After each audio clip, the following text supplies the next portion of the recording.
ডাকসু নির্বাচন নিয়ে বরাবরই আমরা বিভিন্ন ধরনের বাধার সম্মুখীন হয়েছি। আমরা দেখেছি যে একটা প্রতিবাদ শিক্ষার্থীদের একটা গ্রুপ বিশ্ববিদ্যালয়ের মাননীয় উপাচার্যকে চার্জ পর্যন্ত করেছেন যে আজকের মিটিংয়ে যাতে ডাকসু নিয়ে কোনো আলাপ আলোচনা না হয়, সেই ধরনের নিউজও আপনারা দেখেছেন। তো আমরা বিভিন্ন ধরনের ষড়যন্ত্রের তথ্য আমরা পাচ্ছি যে বিভিন্ন অনেকেই ডাকসু নির্বাচন পিছিয়ে দেওয়ার ব্যাপারে অনেক ধরনের ষড়যন্ত্র করেছেন। আপনি জাহাঙ্গীরনগর বিশ্ববিদ্যালয়ের যে কথাটা বললেন, আমরা জাহাঙ্গীরনগর বিশ্ববিদ্যালয়ের খবর নিয়েছি। সেখানে নিয়ে আমরা যেটা শুনতে পেয়েছি, খুবই ভয়াবহ সংবাদটা হচ্ছে যে সেখানে শিক্ষার্থীরা বলছে যে বিশেষ এক রাজনৈতিক নেতা ওই বিশ্ববিদ্যালয়ের ভিসিকে ফোন দিয়ে বলেছেন যে ডাকসু নির্বাচন জাহাঙ্গীরনগর বিশ্ববিদ্যালয়ে ছাত্র সংসদ নির্বাচন যাতে আয়োজন করা না হয়, সেই প্রেসারে উনি ডাকসু নির্বাচন পিছিয়ে দেওয়ার চেষ্টা করেছিলেন। পরবর্তীতে শিক্ষার্থীদের আন্দোলনের মুখে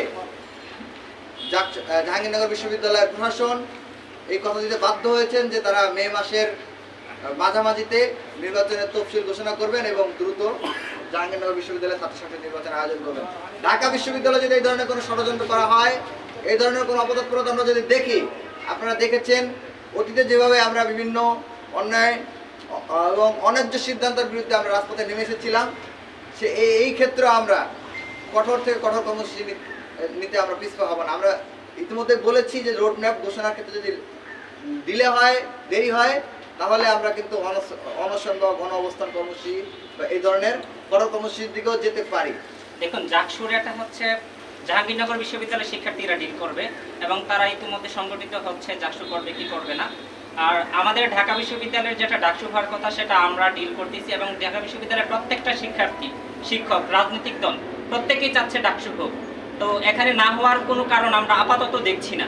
আর যদি কেউ ষড়যন্ত্র করতে আসে তাহলে ঢাকা বিশ্ববিদ্যালয়ের আবাসিক, অনাবাসিক শিক্ষক, শিক্ষার্থী সবাই তাদেরকে প্রতিহত করবে এবং তাদেরকে ক্যাম্পাসে তাদেরকে অবাঞ্ছিত ঘোষণা করবে এবং এ ব্যাপারে কোনো প্রকার সন্দেহ নেই।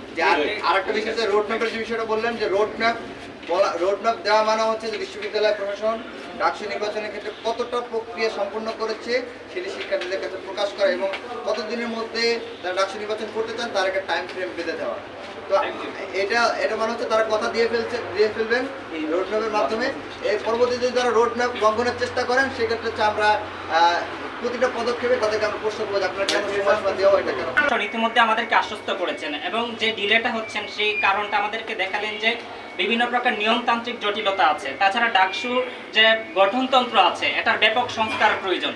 তো পূর্ববর্তী যে গঠনতন্ত্র আছে সেটা আসলে বর্তমানে শিক্ষার্থী যারা আছে বা বর্তমান যে জেনারেশন আছে তাদের আশা আকাঙ্ক্ষার সাথে স্যুট করে না। তো সেক্ষেত্রে ডাকসুর গঠনতন্ত্রের সংস্কার প্রয়োজন। তো সেই জন্য ঢাকা বিশ্ববিদ্যালয়ের শিক্ষার্থীদের কাছ থেকে ওনারা অনেক মতামত চেয়েছেন এবং মতামতটা চাওয়ার পরে ওনারা সেটা দেখবেন, দেখার পরে ওনারা একটা গঠনতন্ত্রটা সংস্কার করে আবার পরবর্তী সময়ে শিক্ষার্থীদের কাছে ফিডব্যাক চাইবেন, চাওয়ার পরে তারপরে এটা পূর্ণ সংস্কার করে ডাকসু নির্বাচনের দিকে ওনারা আগাবেন।